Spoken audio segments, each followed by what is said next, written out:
السلام عليكم ورحمة الله وبركاته. اللهم صل وسلم وبارك على سيدنا محمد وعلى آله وصحبه أجمعين. ازيكم حبايبي؟ عاملين ايه؟ ان شاء الله يا رب تكونوا بخير، وكل عام وانتم بخير، وربنا ان شاء الله يتقبل منا صيامنا وقيامنا، ويجعلنا فاقدين ولا مفقودين ان شاء الله.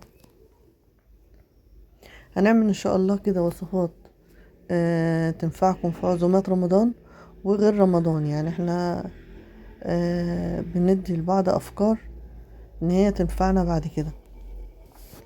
هنبدأ طبعا بالكرنب. هنسلقه. انا حاطه ميه تغلي على النار، هحط فيها شويه ملح وشويه كمون بالشكل ده.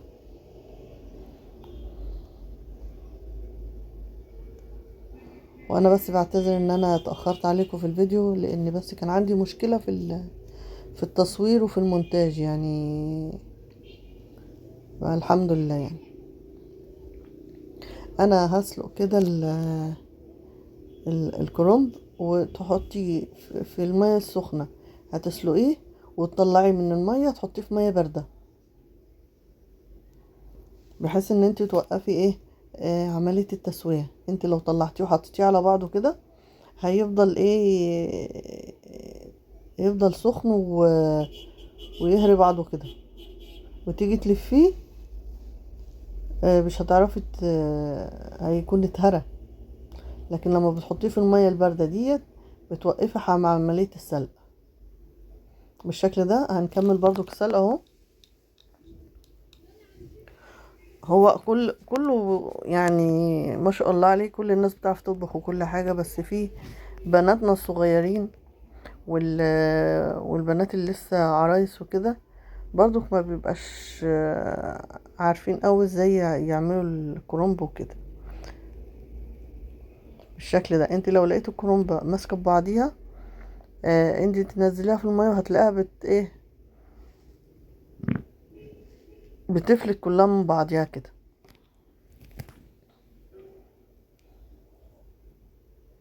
بالشكل ده. بصوا فلتت كلها ازاي اهي بالشكل ده. تغطسيها كلها في المية، تسيبها بس دقيقتين كده في المية وتروحي مطلعها في المية الباردة على طول. والمية الباردة لو لقيتيها سخنت تغيريها على طول، وتحطي بقى مكانها مية تانية من الحنفية، مية من الحنفية عادي بالشكل ده. انا بشوف ناس بتحط لبن في مية السلق، ملهاش لازمة وحرام، يعني المية دي ما بتترمي في الاخر. هنعمل بقى الخلطة بتاعة المحشي. انا خرطت بصلية كبيرة كده ودبلتها، بس ما حمرتهاش. انا بدبلها بس على النار، وبحط لها معلقتين 3 صلصة و بشوحها شوية كده، وبعد كده بنزل عليها بصلصة الطماطم اللي احنا ضربينها في الخلاط بالشكل ده، واسيبها بقى تتسبك براحتها. ونروح بقى لحشوة البط. انا كاتبالكوا التتبيله اهوت اللي هتتبلوا بقى البط. كل المكونات ديت هتحطوها على بعضيها وتتبلوا بقى البطه دي وتبيتوها ليله. هو بس الفيديو بتاع تتبيل البطه ده من ضمن الفيديوهات برضو اللي وقعت مني في المونتاج. ونفس التتبيله هتحط منها على البصل و وفي برضو في التتبيله معلقه بودرة برتقان. انا كنت عاملاه معاكم. انت لو ما عندكيش ممكن تحط عصير برتقانه، وبدل البطاطساية اللي انا حطاها ديت في البطاية ممكن تحطي برتقانة، فكده بط بالبرتقان بالشكل ده كده. وهنقفل بقى الكيس الحراري. ممكن مكان البط فراخ، ممكن تحطي كده فراخ او لحمة، وتقفليه كده كويس، وتعملي فتحة في الكيس كده، فتحتين كده في الكيس، عشان الكيس ما يفرقعش، عشان يبقى فيه تهوية فيه كده. ونزقه بقى في الفرن. ونرجع برضو لخلطة للصلصة بتاعت المحشي اهي. حطيت لها ملح وفلفل اسود وكمون وكزبرة.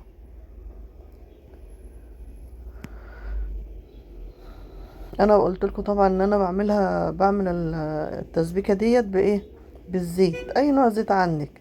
لان انا بعد ما بلف الكرنب واملى بيه الحله، انا بقطع على الحله من فوق كده قطعتين زبده، قطعتين 3 كده يعني، على الحله من فوق. انا طفيت على الصلصه وحيقتها ونزلت بالرز اهوت. وفي الاخر حاجه هنزل بالخضرة. والخضرة عبارة عن ايه؟ كزبرة وبقدونس وشبت وشوية نعناع اخضر، كله كده على بعضه. وتقلبيه بقى كويس وتسيبيه بقى يبرد شوية. عقبال ما يبرد تكون انتي قطعتي ورق الكرنب. انا بجيبه كده بعد ما بسلقه، بقطع منه العيدان بتاعته اللي في النص دي.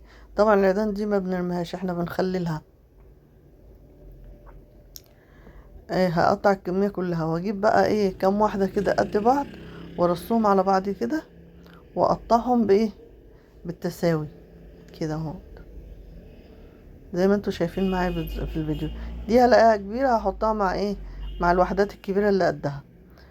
في طريقة تانية لما بتقطعي الكرنب، بتقطعي الكرنبية وهي نية. دي طريقة وحشة جدا، طريقة مش كويسة خالص، بتهدر كتير قوي في الورق بتاع الكرنب. الطريقة دي كده ما فيهاش هدر. انتي بتقطعيه كله اهوت على حسب ما انتي عايزاه، وبتستعملي كله كده بالشكل ده.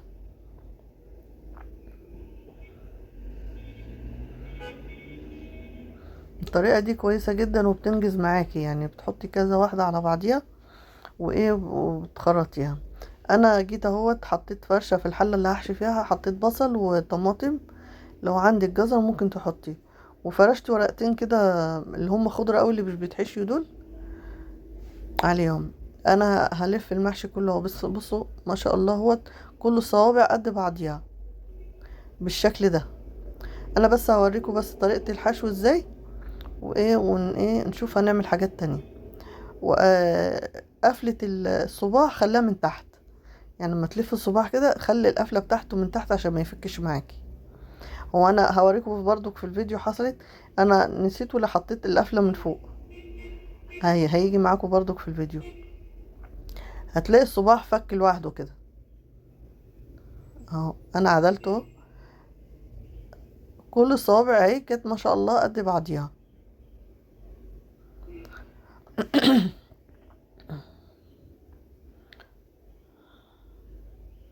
هتلف الكمية كلها. الكرنب سهل جدا على فكرة، مع الاستمرارية بيبقى سهل جدا. اهو بص الصباع ده اهو، انا نسيت وحطيت القفلة من فوق اهو، كان صاحي مشي لوحده. سبحان الله. انا هعدله اهو، تعديلي عادي بالشكل دوت.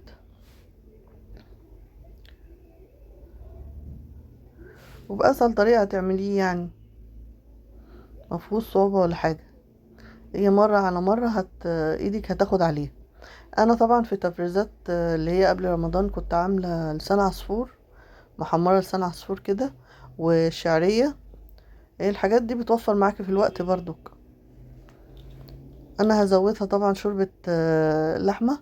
لو عندك شوربة لحمة، شوربة فراخ، شوربة بط، اي شوربة عندك زودي منها.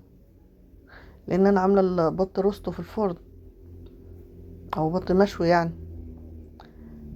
انا زودته اهوت بشوربة اللحمة، حتى وقعت حتة دهن من اللحمة في الشوربة اهي قدامكم بالشكل ده. هحط هتحيقي بقى الحياء اللي انت عايزاه. حطي مكعب مرق ورشة ملح كده. وانا حاطه برضو شوربة الملوخية. وانا برضو في الفيديو كنت عاملة سبانخ، بس برضو الفيديو بتاعها وقع برضو في المونتاج، وكانت المشكلة في المونتاج كانت يعني.